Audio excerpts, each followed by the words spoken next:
I know a lot of you guys want to try carbide blades, but then you can't find out, how do I sharpen these things? You can't use the regular CBN wheels that come on these type of sharpeners, and a lot of sharpening places don't deal with carbides at all. We're going to show you a couple of tricks and a couple of modifications that you're going to have to do for your machine to actually do carbides. Very cheap, very easy, and you guys can get yourself some. I like this mod right here, Dan. You're gonna have to do, meaning that the push there was still a first down, not the gullet. It's not, because I took the top just the gullet. This leg's actually landed there would be where you might want to run this. Okay, today we have the Woodland Mills RS30 Pro up here, and I also have the RS8, which is the first model that they came out of. Now these are pusher style, meaning that the push rod is moving the blade across. Very similar, most sawmill companies have some sort of sharpener similar to this. You might have to make your own different modifications depending on how the push rod comes and other configurations, but the rest of this should work just fine. And quite honestly guys, before we get into the blade, we get into anything, let's just get into the mods that are actually going to be needed to do this. Now the good thing about carbide blades is that you do not have to point your teeth, which is a huge step, but you actually can't run these through. So if I had this up on my RS30 Pro, I would not be running it in high speed when I'm actually sharpening a carbide blade. How we're actually going to be doing is we're going to be polishing the blade. But yes, we're going to have to do this in 2 steps, because the blade that actually cuts right here, this is a resin style blade. And really you're not cutting into the tooth. The face of this is going to come down and just sharpen the carbide. And that's its only job. So you cannot clean the gullet with this particular type of blade. You'll ruin the blade, you won't get what you want, and that'll be the end of that. So really, once you actually able to purchase and get one of these resin blades, and they're around, these are easy, these are pretty simple to actually get.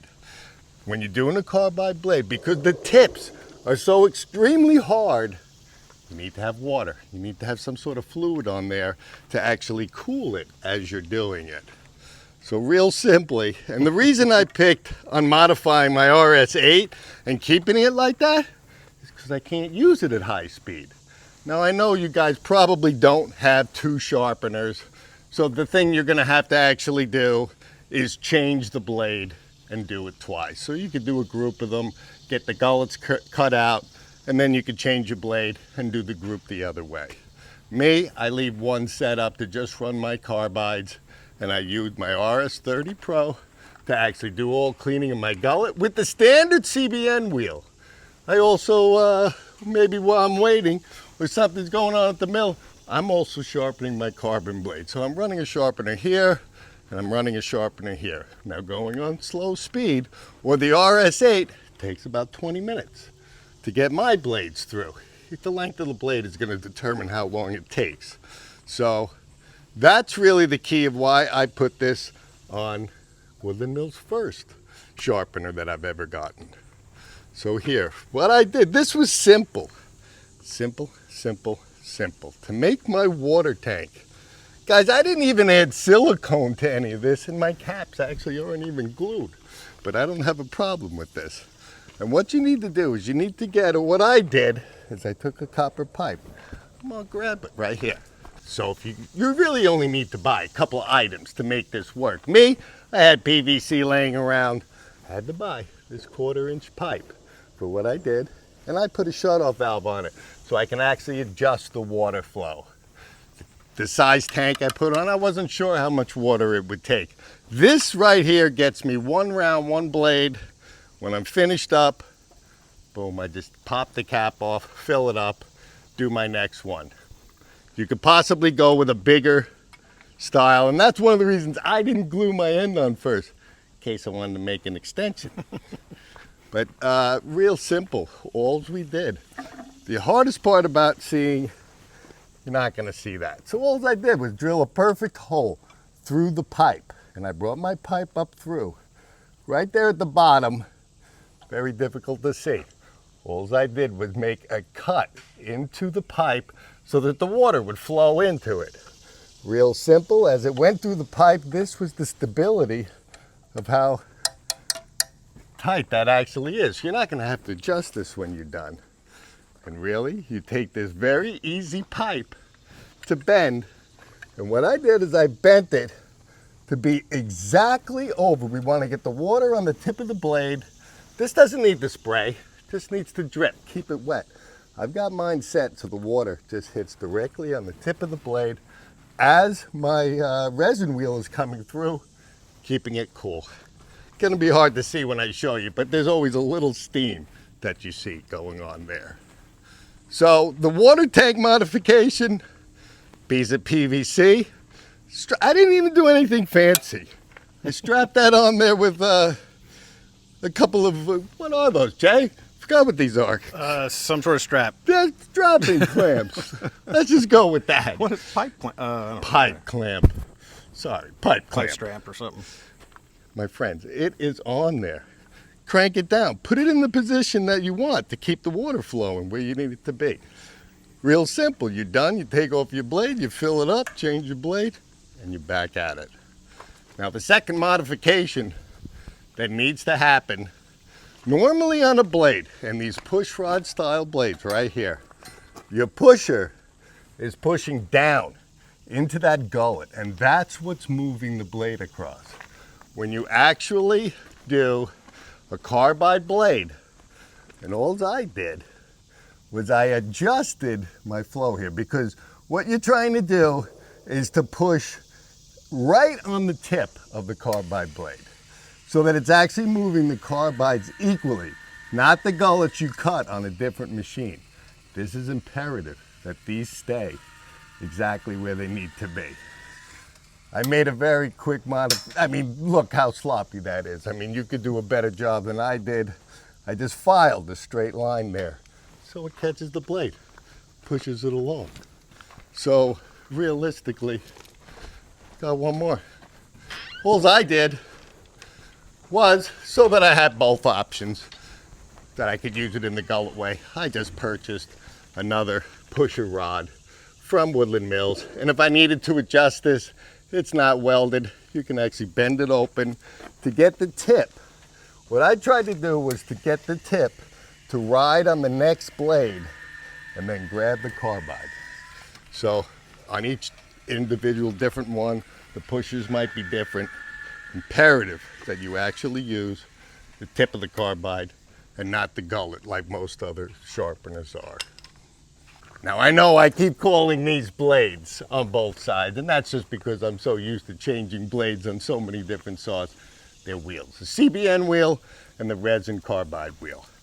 Okay, the only modification I didn't show you, and we had to learn this ourselves, and I actually thought that this would vent right from here to keep the water flowing. My connection here is so tight, yeah, it wouldn't work.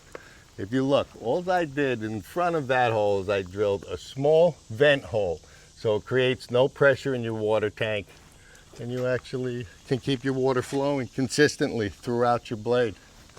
So I think extremely simple modifications to get yourself carbide blades that you can actually maintain for a long period of time. Keep them extremely sharp, cut and smooth. And it's nice not to have to point blades.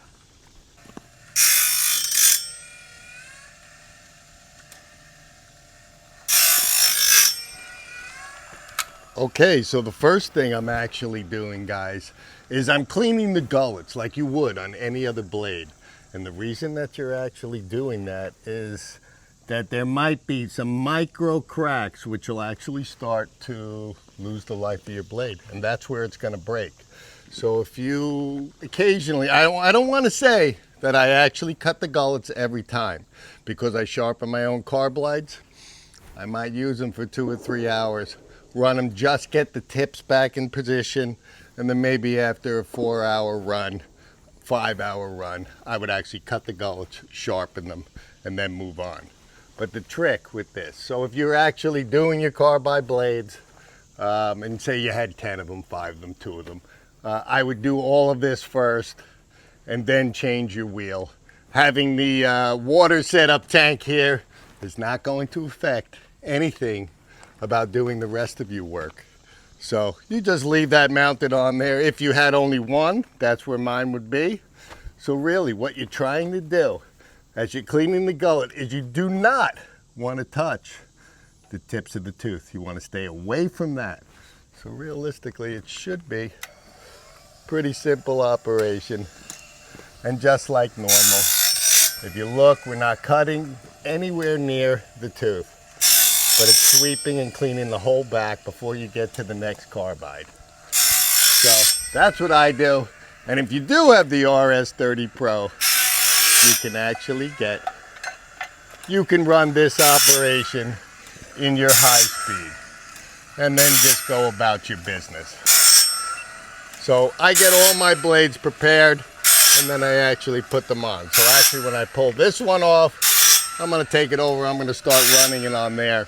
But I can do these a lot faster like this than I can doing the actual carbide sharpening. So just the gullet. Just the gullet, you see, we're back sweeping, we're cutting afresh, everything. Now I do this first because what if I do actually hit the tip by mistake? I always start my sharpeners back a little bit and then I'm going to ease into what I have. So it's just like normal. I know that this would be the whole process of doing a carbon blade after you did your setting, which I think is worse, to be honest with you. This whole business is, I don't have an automatic setter. I don't like setting teeth, I'm not gonna lie. No, I gave Jay that job a long time ago, but if you look at his forearms, it's worth it for him. So there it is. Now I'm doing 1.5-inch blades. It's just as easy, the same process, 1.25 or any size blade that you want. So just like normal.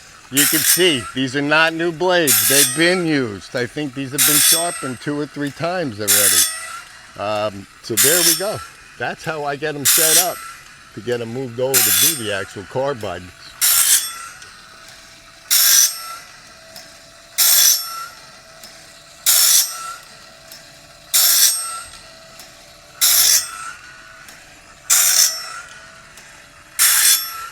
Okay guys, so after you've got all your gullets cleaned, or when you're gonna do your gullets, and for me, you're gonna probably be changing the blade or the resin, keep calling it blade again, but the resin wheel that does the cutting. So me, I'm gonna be very close to being set up because I leave mine the whole time that way. So what I actually do beforehand is make sure that you're back just a little bit. So when the machine starts, you're going to want to ease into your cut and find where you want to be. You're going to be just kissing this thing. I mean, you're going to look at me and go, you're not even sharpening anything, but you're actually polishing these tips. So me, I'll just start and actually run it first to see where I'm at. Like I'm right there. I really believe I'm right there. It's just bare. I'm going to go out further for you to show you how we get it cut in and get my water running. That's where I want to be. Dripping it right on the blade. Let this pass. Make sure you do not hit the bottom of the gullet. Oh,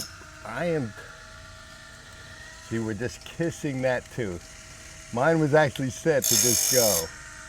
So even here, you'd want to be past it and then just ease your way in. See there, we just barely touched it. You want to get the whole tooth polished. And that's what you're trying to do. Just like that.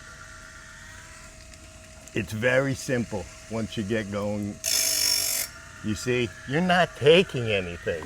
You are actually not cutting anything. You are polishing that hardened steel. You're realigning the molecules.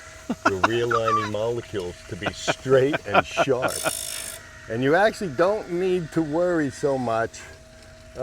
With this actual type of sharpening here, if you feel like you didn't do a good job or something's happening, run it again. I've run mine twice. you're not really cutting off blade here.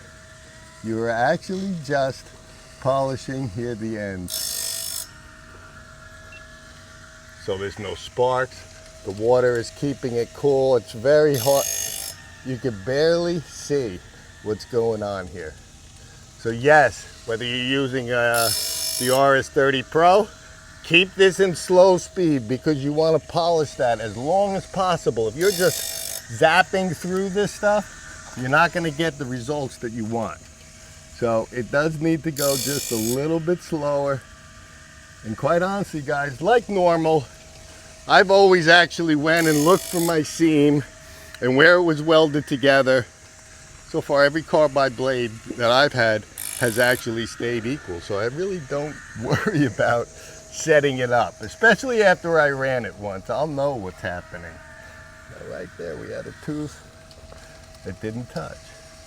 So there would be where you might want to run this again. I don't know, maybe you hit something. Maybe you hit a nail. Now, carbide blades work as they go through nails, and you can keep going with them, but you might have a damaged tooth, and you might not know it until you're actually doing your sharpening. So yes, this process takes a little bit longer, but honestly, guys, it keeps your blades sharp and in pristine condition. They're gonna last for a long period of time. I love the carbides. We do love the carbides. I would be using carbides even if we only got one use out of them. But I try not to get mine too far off. We're barely kissing that thing. I'm barely moving this thing. I like that water system too, Dan. I like that a lot. See, it works Works really perfectly. Cheap. I think I got $20 invested in this whole water system unit because I didn't have the valve or the pipe. What's your labor rate? Labor rate's high, Jay. Labor rate's high. We're not selling these things. I'm showing you how to make your own in your garage. If you guys can actually be sawmilling, building with wood, anybody can build this. I bet somebody'd come up with this is a cool one, but everybody's gonna have their own version and stuff, which is kind of fun. There really was. We went through a lot of, let's say, ideas before we put this one together, and we were gonna get a lot more complex, but we're not. You see, we are just tipping those blades. Yeah, it almost sounds like we're doing nothing. And that's how you want to do it. That's finesse. It is finesse. So just like normal, you can link where you want. I move mine in 9 blades. That's how it works on my sharpener. And you can turn your machine off so you don't forget what's going on, because you're barely even, you're not able to see it like you're cutting the gullets. But you see, we're nowhere near the bottom. We're not cutting any of the gullet. We're just polishing these tips right there. And that's it. It's looking good though. Once you get this dialed in, my friends, you will be putting your blades up on here and keeping them in pristine condition. I know nobody wants to spend the extra money for it, even though they're worth it. This is the area where guys don't know what to do. Oh, we get a lot out of the carbides this way though. We do. Long life. So instead of showing you the 20 minutes that it's going to take this to go around, we'll pull this thing off. We'll throw it up on the mill, and we'll cut you through a piece of hardwood, and we'll show you how well they do. Love it. Love it too, Jay. Okay, so because I'm using 1.5-inch saw blades from my sawmill, it's imperative you get this clamp as tight as possible. So with this blade sticking up, you don't get any wiggle, and your actual cut is perfect for what you want to be. But the beautiful part about actually having this is that I buy carbide saw blades for my shop band saw as well. So not only do they actually come in different sizes, that's a brand new carbide blade that you have going on there.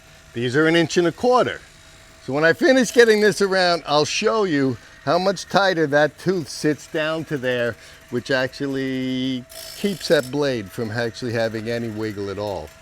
But you need to make sure that this stays tight. All right, guys, we finished honing the 1.5-inch sawmill blade that we have. And I just wanted to take 2 seconds to show you the difference of an 1.25 inch blade and where that's actually gonna sit. I'm gonna put that down, Jay. My hands were. I think you need your hands. Need my hands. Usually I try to do that better. There we go. So when you're setting up, just like any other blade, make sure you're in your lockdown position. But you can actually see here that the blade right here at the tip is going to hold itself a little bit stronger. You don't have to be as tight with it. I try to make it tight. So the beautiful part about this is you can have carbide blades for all your equipment, not just your sawmill, and take care of each one of them. So these sharpeners are actually universal. I know they say for sawmill blades, but a lot of people have resaw bandsaw blades, and that's exactly what I use. Now, I didn't have one to sharpen for you, and quite honestly, that's brand new. So I like to keep the plastic cover right there. Keep the cuts to a minimum. I just wanted to show you the difference in the heights of the blade and how it's going to sit. Have to readjust to make that work, but that's that. Carbides everywhere. Carbides everywhere. Totally Jay. worth your money, Dan. Now, guys, outside of the resin wheel that just sharpens a carbide blade, it is possible. It's not easy. I had to have this custom made, but this is actually a diamond wheel that actually sharpens the carbides and does your gullet cut. I wanted to show you the easiest, cheapest way, readily available, let's say, way to get this without having to have something custom made. And even though I did have this custom made, I actually used this one a little bit more since we got it set up so good. So I just wanted to show you there's more than one way to do this. This is the easiest way. More than one way to skin a cat. Sorry, Sawdust. So now that you're looking to, let's say maybe upgrade your sawmilling capabilities by using carbide blades and getting the most out of them, this is a simple and easy way to actually sharpen your blades, keep them tuned up. Yes, I know it takes a little bit longer. These blades are actually worth it. They're worth the effort, they're worth the money, and that's how we keep our blades sharp. So we're gonna take this baby up on the sawmill, give you a little slice through some dried, hard oak. We'll see how we did. The way to test it. I don't know if you guys can see it, but this is the blade we just had up on the sharpener for you. So we're gonna test it and go run it through this piece of oak. You can see the gullet marks that are just cut here. Finely tuned and ready for another run, Jay. Let's do it. Okay, guys, this is an actual piece of actually super dried spalted red oak. I guess except for this area where we had it laying down. But I need to make this for one of my timber frames. And yeah, we've been not only cutting this, we've been cutting piles of hickory blocks. And if you think how hard that stuff is, Beautiful. It's ridiculously hard. And it's beautiful. Look at the cuts on there. We got 6 hours out of the last blade cutting big hickory logs and actually doing all of our joinery. Now, one of the key things about any blade and keeping your blades flat, is blade speed. So I don't want to say anything, but we might have juiced up our woodland mills just a little bit. And yeah, she's running on nitrous.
So guys, it's not about the speed of how fast you want to cut. This is hardwood.